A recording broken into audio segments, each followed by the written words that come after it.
Hello guys. Science की दुनिया में आपका हार्दिक स्वागत एवं अभिनंदन है। जैसा कि हम यहाँ टॉपिक्स एक्सक्रीटरी सिस्टम या उत्सर्जित तंत्र के बारे में हम जिक्र करने जा रहे हैं। इसमें हम यह देखते हैं कि मानव का मुख्य जो उत्सर्जी अंग होता है, एक जोड़ी वृक्क हुआ करते हैं। इन वृक्कों को किडनी कहते हैं। ये किडनियाँ या किडने सेम के बीज के आकार के होते हैं, जिनका बाह्य तल उत्तल होता है। बाह्य तल जो है उत्तल है और अंदर वाला तल अवतल होता है, जिसे हाइलम कहते हैं। तो ये किडनियाँ या वृक्क सेम के बीज के आकार का और रंग भूरे या चॉकलेटी कलर का होता है। ये दोनों वृक्क डायाफ्राम के ठीक नीचे और कशेरुक दंड के इधर उधर स्थित होते हैं। दाहिना वृक्क से बायां वृक्क कुछ ऊपर स्थित होता है। अब पॉइंट उठता है कि डायाफ्राम क्या है। डायाफ्राम ऐसा पार्ट होता है जो वक्ष और उदर भाग को बांटता है, उसे ही हम डायाफ्राम कहते हैं। तो डायाफ्राम के ठीक जस्ट नीचे ही दो वृक्क कशेरुक दंड के दोनों तरफ हुआ करते हैं। इन वृक्कों की लंबाई 10 सेंटीमीटर और चौड़ाई 5 सेंटीमीटर हुआ करती है और इसकी मोटाई 4 सेंटीमीटर है। अंदर की तरफ हाइलम स्थित होता है, अर्थात अवतल सतह होता है। अवतल सतह से निकली हुई सिराएं हैं जो नीले कलर की दिखाई दी है, और इसमें जाती हुई धमनियाँ होती हैं जो रेड कलर की दिखाई दी है।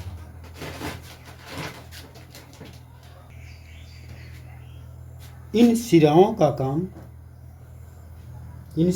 काम किडनी के अंदर अशुद्ध रक्त को ले जाना है, बाहर निकालना, और इन धमनियों का काम शुद्ध रक्त को दोनों किडनियों में वितरित करना होता है। तो ये सिराएं धमनी का ये मुख्य काम होता है। अर्थात जो सिराएं किडनी या वृक्क में प्रवेश करती हैं उन्हें हम रीनल वेंस कहते हैं, रीनल वेंस कहेंगे इसको। और जो धमनियाँ इनमें प्रवेश करती हैं वृक्क में या किडनी में, उन्हें हम रीनल आर्टरी कहते हैं। यही हाइलम या अवतल सतह पर से निकली हुई एक मूत्रवाहिनी होती है, जिसे हम यूरेटर कहते हैं। दोनों किडनियों या किडनी में से या वृक्क में से दोनों साइड से निकली हुई एक मूत्र नली होती है, जिसे हम यूरेटर कहते हैं। ये यूरेटर यूरिनरी ब्लैडर में खुलते हैं, मूत्राशय में खुलते हैं, जहाँ आधा लीटर से 1 लीटर तक मूत्र का एकत्रण कर सकते हैं। इनकी कैपेसिटी होती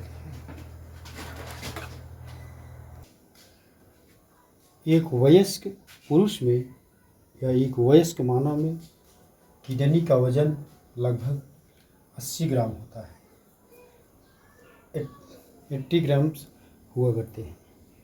तो जब हम इसका वर्टिकल सेक्शंस काटते हैं तब इसके अंदर निम्न भाग दिखाई पड़ते हैं। बाहर की तरफ उत्तल वाले भाग के बाहर की तरफ जो है एक अलग स्तर दिखाई पड़ता है, जिसको कॉर्टेक्स बोलते हैं। उसके पहले हम ये देख लेते हैं कि किडनी के ऊपर एक ग्रंथि भी पाई जाती है, जिसे हम एड्रिनल ग्लैंड बोलते हैं। तो इसके जब सेक्शन को देखते हैं तो बाहर की तरफ कार्टेक्स और अंदर की तरफ जो है मेडुला भाग पाया जाता है। इन्हीं मेडुला भाग में पिरामिड या शंकु के आकार की संरचनाएं होती हैं। क्या होती है बेटा? पिरामिड या शंकु के आकार की संरचनाएं होती हैं और इनमें बहुत सी सूक्ष्म नलिकाएं होती हैं। इनका मुख अंदर की तरफ या अवतल सतह की तरफ ब्रिक पेल्विस में खुलता है और ब्रिक पेल्विस एक बड़े से मूत्राशय के रूप में जाकर के मूत्र नली में खुल जाता है, या मूत्र नली में खुलता है। और ये मूत्र नली कहाँ प्रवेश करती है? मूत्राशय में, जहाँ आधा लीटर से 1 लीटर तक मूत्र का एकत्रण हो सकता है। प्रत्येक वृक्क में लगभग 1,30,000 वृक्क नलिकाएं होती हैं। वृक्क में 1,30,000 वृक्क नलिकाएं होती हैं, जिसे सूक्ष्म नलिकाएं कहते हैं या इन्हें हम नेफ्रॉन्स कहते हैं, जो कि वृक्क की इकाई कहा जाता है। अब इस पॉइंट में हम यूँ भी कह सकते हैं वृक्क जो है उत्सर्जन की इकाई है। तो ये रहा पॉइंट। प्रत्येक वृक्क नलिका 3 सेंटीमीटर लंबी होती है, जिसमें हम यह देखते हैं कि इसमें एक ऊपर की तरफ प्याले नुमा संरचना होती है, जिसको हम बोमेन संपुट कहते हैं, और इसी के अंदर कोशिका गुच्छ समीपस्थ कुंडली का भाग होता है। और इसमें जो है हम देखते हैं कि इसमें वृक्क की शिराएँ और वृक्क की धमनियाँ बाहर निकलती हुई प्रतीत होती हैं। इन्हें हम वोमेन संपुट कहते हैं। वृक्क संपुट से या वोमेन संपुट से निकली हुई एक नलिका होती है, टेढ़ी मेढ़ी नलिका होती है। यह टेढ़ी मेढ़ी नलिका यू के आकार की संरचना बनाती है, यू के आकार की संरचना बनाती है, जिसमें हम यह देखते हैं कि इसमें हम ये देखते हैं कि जो यू के आकार की जो संरचनाएं बनाती है, जिसे हम हेनले लूप कहते हैं, ये हेनले लूप का अंतिम सिरा दूरस्थ कुंडलित नलिका संग्रह नलिका से खुलती है। इन संग्रह नलिकाओं में अन्य नलिकाएं भी खुलती हैं, और यह नलिका संग्रह नलिका जो है यह जो है ये जो है मूत्रवाहिनी तथा मूत्राशय में जा कर के खुल जाती है। तो कोशिका गुच्छ और वोमेन संपुट और कोशिका गुच्छ के समूह को जो है मल्पीजियन गुच्छ या मल्पीजियन समूह बोला जाता है।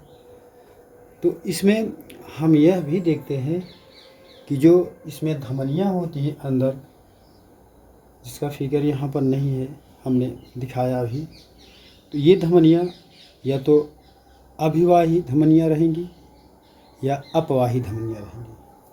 तो अपवाही धमनी या अभिवाही धमनी में अंतर क्या है कि एफेरेंट या अभिवाही धमनी अपेक्षाकृत जो है व्यास जो है अपवाही धमनी की अपेक्षाकृत अधिक होती है, अब अपवाही धमनी का अपेक्षा कम होता है। तो व्यास के आधार पर हम धमनियों को जो है मतलब कौन ज़्यादा पतली है, कौन ज़्यादा